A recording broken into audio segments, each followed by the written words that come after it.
বিসমিল্লাহির রহমানির রহিম। সম্মানিত দেশবাসী, জুলাই মাসের শেষ প্রান্তে এসে জুলাইয়ের কথা মনে পড়ল। 24 সালের 36 জুলাই, এই কথা কার মনে না আছে? কিভাবে কেয়ামতের মতো ক্ষণে ক্ষণে ধ্বংসলীলায় পরিণত হয়ে গেল বাংলাদেশ। ডক্টর আসিফ নজরুল একটা কথা বলেছিলেন, খুব ভালো লেগেছে, যে মেট্রো রেল হামলা করেছে, সেজন্য প্রধানমন্ত্রীর কান্না এসেছে। হাজারে হাজারে মায়ের লাশ রাস্তায় পড়ে আছে, এই জন্য কান্না আসে না। ওইটা একটা জড় পদার্থ। মেট্রো রেল সম্পর্কে বলছিলেন যে উন্নয়নের বাধা দিয়েছে, এখানে কয়েক হাজার কোটি টাকা লাগবে এটা ঠিক করতে। সম্পূর্ণ ভুয়া কথা, জাতির সাথে প্রতারণা করা হয়েছে। অল্প পয়সায় মেট্রো রেল ঠিক করা হয়েছিল। আসিফ নজরুল আর একটা কথা বলছিলেন যে 15 আগস্ট ন্যাশনাল মর্নিং ডে পালন হবে। সেখানে তিনি বলছিলেন, বর্তমানে লাশের গন্ধ, রক্ত, এই রক্তর দাগ না সরিয়ে 50 বছর আগের রক্তের জন্য আমরা শোক পালন করব। চমৎকার কথা, চমৎকার যুক্তি। সম্মানিত দেশবাসী, আমি প্রান্তিক একজন নগণ্য লোক। আমার মাথার ভিতরে কেমন যেন দেশ পরিস্থিতি ঘুরপাক খায়, যার কারণে আমি এগুলো সামারাইজ করে মানুষের কাছে একটু তুলে ধরার চেষ্টা করি। 36 জুলাইয়ের পর 5 আগস্ট সুদূর বিদেশ থেকে নোবেল বিজয়ী ডক্টর মোহাম্মদ ইউনূসকে এনে ক্ষমতার মসনদে বসানো হলো। এরপর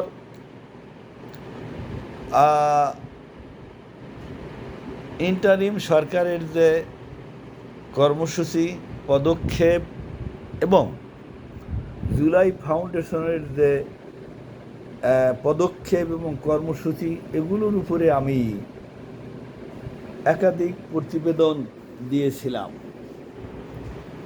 ব্যাপার হলো কি, যে একটা কথা আছে, কাঙ্গালের কথা বাসি হইলে ফলে। আরবিতে একটা কথা আছে, কালামুল মুলুকে মুলুকুল কালামে। আমরা ফুটপাতের লোক, আমাদের কথার গুরুত্ব পায় না, চেয়ারের গুরুত্ব পায়। আমি যদি একটা বড় চেয়ারে বসে কথা বলতাম, সে কথার গুরুত্ব পেত। আমি ওই সময় প্রতিবেদনে বলেছিলাম যে ফ্যাসিস্ট সরকারের 9 সাল, 14 সাল, 18 সাল, 24 সাল, এই চারটা নির্বাচন করেছে। এই 4টা নির্বাচনের ভিতরে যে 9 সালে যে নির্বাচন করেছে, তার আগে 2 বছর তত্ত্বাবধায়ক সরকার মঈনুদ্দিন ফখরুদ্দিনের সরকার ছিলেন, আর 2- ফর্মুলা ছিল। এরপরে আওয়ামী লীগ ক্ষমতায় এসেছে। এই নির্বাচন, এই ক্ষমতায় আসা বৈধতা পেয়েছে। এরপরে 14 নির্বাচন, 18 নির্বাচন, 24 নির্বাচন মানুষের ভিতরে বিতর্কের জন্ম দিয়েছে। 24 নির্বাচন তো ধরে রাখতে পারিনি, 6 মাসের মধ্যেই মুখ থুবড়ে পড়ে গেছে। কতদিন থাকে অসত্য, কতদিন থাকে বালুর বাদ, কতদিন থাকে। 14 এবং 18 এই 2টা নির্বাচনকে সরকার বিতর্কিত মনে করে সে ব্যাপারে স্টেপ নিতে যাচ্ছে। এই নির্বাচন ব্যাপারে আমার নতুন করে বলার কিছু নেই। একতরফা নির্বাচন, জোর জুলুম করে নির্বাচন, কর্তৃপক্ষকে নির্বাচনের সুযোগ দেওয়া হয়নি, পোস্টার ছাপাতে দেওয়া হয়নি এবং তাদেরকে সমাবেশ করতে দেওয়া হয়নি এবং তাদেরকে হোটেল বুকিং দিতে দেওয়া হয়নি। নির্বাচনের কোনো প্রকার প্রচার প্রচারণার সুযোগ দেয়নি। যেটাকে আমরা বিরোধী দল বলি বিএনপি, তারা নির্বাচন বয়কট করেছে। ফলে এরশাদ সাহেবকে জোর করে হাসপাতালে পাঠিয়ে রওশন এরশাদকে যেভাবে হোক ম্যানেজ করে একটা গৃহপালিত বা পাতানো বিরোধী দল সাজিয়ে নির্বাচন করেছে। রওশন এরশাদ একটি বিরোধী দল, জীবনও সংসদে একটা কথা বলেননি বা বলার মতো সাহস দক্ষতা তার আছে কিনা আমার জানা নেই। তার যোগ্যতাকে অবহেলা করব না, আমি অবমূল্যায়ন করব না। তিনি ইংলিশে অনার্স মাস্টার্স পাস সেই সময়ের একজন মহিলা, নিশ্চয়ই যোগ্যতা সম্পূর্ণ, কিন্তু তিনি তার ধামাধরা যোগ্যতার পরিচয় দিয়েছে। মানুষ ইলেকশন ভোট দিতে যায়নি, নিরাপত্তার অভাবে মানুষ যায়নি, মানুষ ইলেকশন করেনি। একতরফা নির্বাচন, বিনা প্রতিদ্বন্দ্বিতায় নির্বাচিত, বিনা প্রতিদ্বন্দ্বিতায় নির্বাচিত।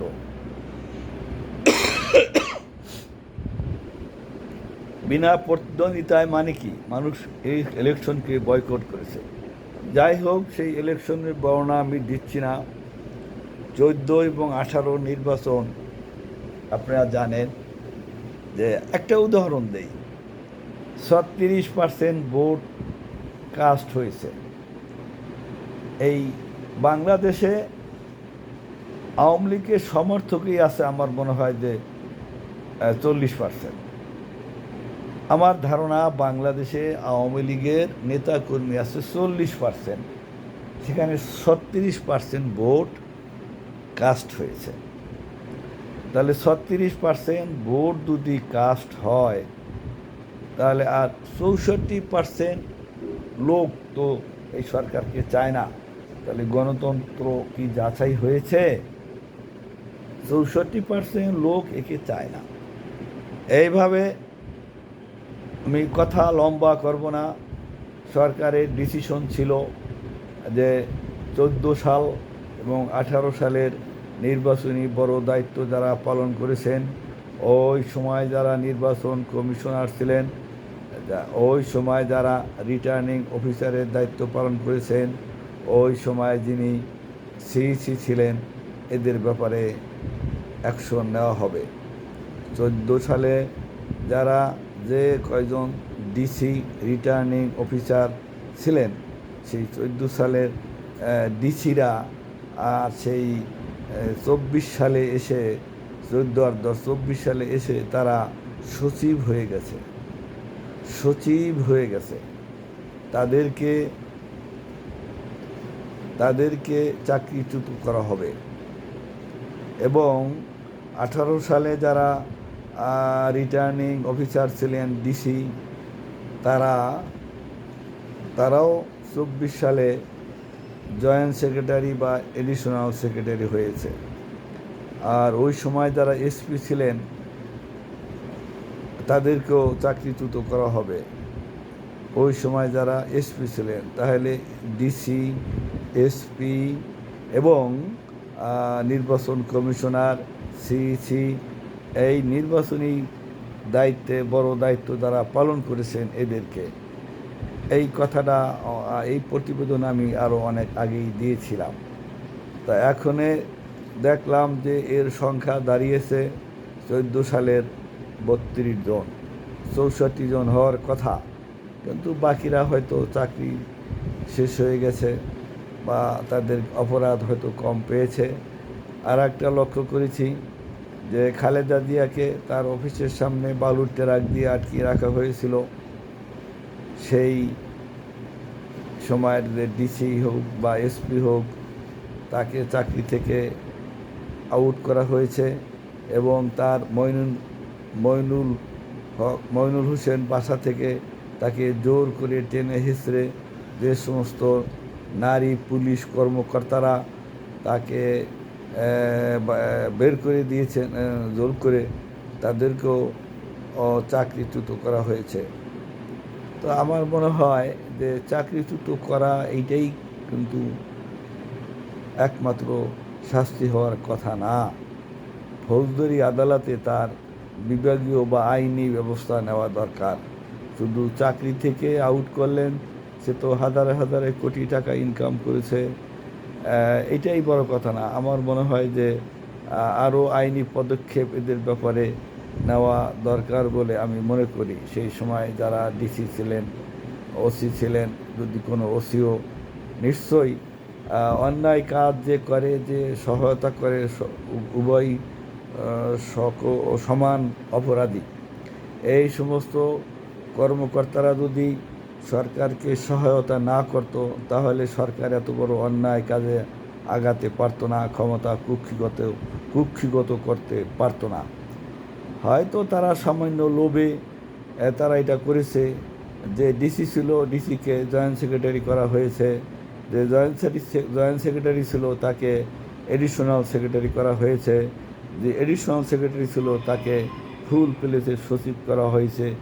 এইভাবে প্রত্যেককেই সুযোগ সুবিধা দিয়েছে বলেই তো এই অন্যায় অপরাধটা হয়েছে। আর 36 জুলাই ফাউন্ডেশনের চেয়ারম্যান আমি যতটুকু শুনেছিলাম মুগ্ধর ভাই স্নিগ্ধকে করা হয়েছে।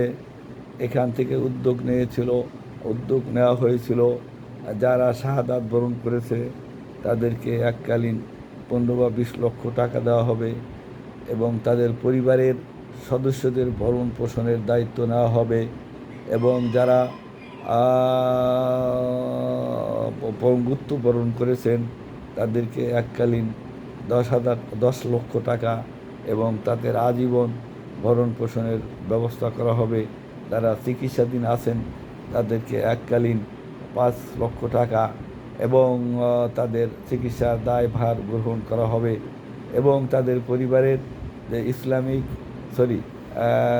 36 জুলাই ফাউন্ডেশন বা মুক্তিযুদ্ধ মন্ত্রণালয়ের মতো ওরকম 36 জুলাই একটা মন্ত্রণালয় করা হবে বা অধিদপ্তর করা হবে। সেই অধিদপ্তরে এদেরকে চাকরি দেওয়া হবে। এটা আমি শুনেছি। আমরা সরকারের এই পদক্ষেপকে আমরা অভিনন্দন জানাই। সব কথার মূলে একটা কথা দাঁড়ালো, এই যে তারেক রহমানকে যারা হাত উপরে দিয়ে পা উপরে দিয়ে পিটিয়ে টর্চার করেছে, সেই একজন আর্মি ধরা পড়েছে।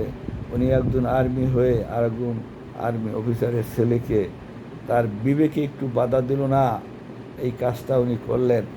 যাই হোক, আজকে অত্যন্ত মানবিক একটা কথা আমরা শুনতে পাচ্ছি বর্তমান প্রধানমন্ত্রীর কাছ থেকে। বর্তমান প্রধানমন্ত্রীর বয়স এখনও কম নয়। তার বাবা যখন শাহাদাত বরণ করেন 81-এ, তখন তিনি ক্লাস 9-এ পড়েন। আজ তিনি 60 ঊর্ধ্ব একজন পুরুষ। আল্লাহ পাকের রহমতে দেখতে তো 35 বছরের এক তরুণের মতো মনে হয়। মাশাআল্লাহ, আলহামদুলিল্লাহ। তবে তার যে দৃষ্টিভঙ্গি সকলের প্রশংসা কেড়ে নিয়েছে। উনি দামি চেয়ারে বসেননি, উনি সকলের সাথে হাত মিলান, উনি দর্শক সারি থেকে লোক এনে চেয়ারে বসান।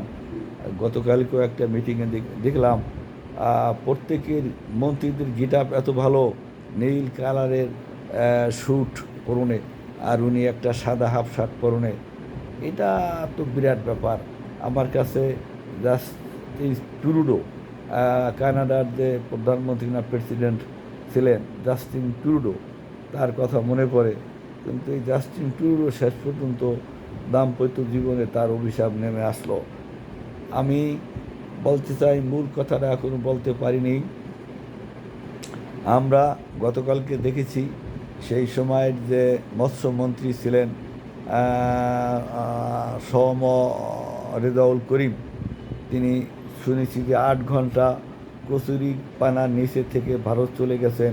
গতকালকে দেখলাম উনি বিরাট একটা হুঙ্কার দিয়েছেন, স্যুট কোট পরনে, কি জমিদারি স্টাইলে উনি হুঙ্কার দিয়েছেন যে শেখ হাসিনা দেশে ফিরবেন এবং এই বাধা দেওয়ার সত্যি কারণাই বিএনপি যদি বাধা দেয় তাহলে বিএনপির পরিণতি খারাপ হবে। ভালো কথা, এটা একটা তিনি চ্যালেঞ্জ ছুড়ে মেরেছেন। তো বাংলাদেশের মানুষও চায় শেখ হাসিনা দেশে আসুক। আমার মূল কথা হলো এই অপরাধের মূল আসামি যিনি, হুকুমের আসামি যিনি, তিনি ধরাছোঁয়ার বাহিরে, অথচ অন্যান্য যারা তাদের ঠিকই শাস্তি হচ্ছে।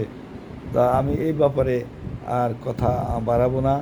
আমি বাংলাদেশের দীর্ঘ হায়াত কামনা করছি, বাংলাদেশের সুন্দর সুশাসন কামনা করছি এবং বাংলাদেশের শান্তি শৃঙ্খলা ফিরে আসুক, আমি এই আশাবাদ ব্যক্ত করছি। আসসালামু আলাইকুম ওয়া রাহমাতুল্লাহ।